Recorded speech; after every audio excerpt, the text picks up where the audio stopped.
If you grew up in the 80s or 90s, there's a good chance you remember Inspector Gadget, the bumbling cyborg detective with gadgets for days and a knack for getting into and out of trouble. But did you know he also had his own video game on the Super Nintendo? Let's rewind the clock and take a closer look at Inspector Gadget on the SNES, a game full of surprises, setbacks, and yes, lots of gadgets. Released in 1993 and developed by Hudson Soft, Inspector Gadget for the Super Nintendo is a single-player side-scrolling platformer based on the iconic animated TV series. Surprisingly, this was the only SNES game ever made based on the Inspector Gadget franchise, despite its popularity. Instead of going full slapstick like the cartoon, the game leans into more traditional platforming with a dash of puzzle solving and stars Gadget himself, with backup from his niece Penny and their ever-reliable dog Brain. The game follows a classic Inspector Gadget storyline. The evil Dr. Claw is back and up to no good, kidnapping Gadget's niece Penny and launching a new world domination plot through his MAD organization. Your mission? Rescue Penny, stop Dr. Claw, and save the world, all without blowing yourself up with your own gadgets. And yes, you do eventually get to confront the infamous clawed villain himself, although, true to tradition, we still never see his face. Let's talk audio.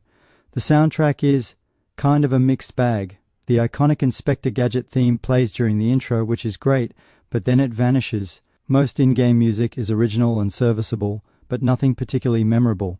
It lacks that sneaky, jazzy spy flavor you'd expect from a Gadget game.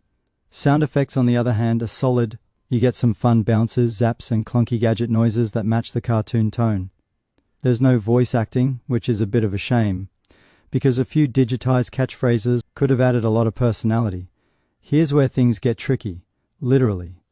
The game's difficulty curve is inconsistent. Some levels are a breeze, while others feel punishing thanks to clunky controls and trial and error design. Hit detection can be frustrating, especially when using gadgets in tight spaces. Gadget moves slowly and there's noticeable input lag on certain actions. Combine that with enemy spam and limited continues, and you've got a game that demands patience more than skill. Also, there's no password or save system, which is rough considering the game has 6 large levels with multiple stages each. If you lose all your lives, it's back to the beginning. Inspector Gadget on SNES never became a cult classic, and it's not hard to see why. It's got potential, but it's weighed down by awkward design choices and uneven gameplay. That said, there's definitely a charm to it, especially for fans of the show. The fact that you actually get to use real gadgets and play as Penny and Brain makes it more faithful than many other licensed games of the time. It's not DuckTales or Aladdin, but it's also not Lester the Unlikely Bad. It sits somewhere in the middle, a nostalgic curiosity that's worth trying once, but probably not one you'll revisit often.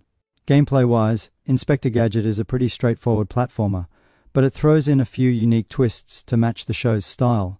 You control Gadget across several global locations, including New York, Paris, Egypt, and more, each with its own hazards and traps. At first, Gadget can't do much. He's slow, can't duck, and doesn't even start with all his gear. But as you progress, you unlock familiar tools like the extendable arms, spring legs, umbrella, hammer hat, and more. Each gadget is accessed from a small pop-up menu mid-level, and you'll need to select the right one for the job, whether it's gliding over spikes, smashing blocks, or reaching high ledges. However, there's a catch. Gadget is practically useless in combat. He takes a lot of damage, and his gadgets often have long animations or awkward hitboxes. That's where Penny and Brain come in. In certain areas, you'll temporarily take control of one of them in mini-stealth missions. Penny hacks computers and gathers intel, while Brain distracts enemies or opens new paths for Gadget. These segments add variety and actually feel true to the show's dynamic, with Penny doing the real work while Gadget stumbles into victory. Visually, Inspector Gadget is colorful, clean, and cartoony, a good match for the series. Backgrounds are varied and filled with fun little details that make each location feel distinct. Whether you're in a snowy mountain or a spooky castle, there's always something eye-catching going on. Gadget's sprite is large and well animated, especially when using his gear. The developers clearly had fun bringing his silly, over-the-top devices to life. Enemies, though, are a bit bland, mostly consisting of generic MAD, agents, and repetitive hazards. Overall, it's not pushing SNES hardware to the max, but it's more than serviceable, and it captures the cartoon's charm nicely. So, what do you think? Is Inspector Gadget on the SNES a hidden gem or a missed opportunity? Did you play it back in the day, or are you just now discovering it? Let me know in the comments below. And if you enjoyed this retro review, go give that like button a click, subscribe for more 16-bit adventures, and don't forget to ring that bell.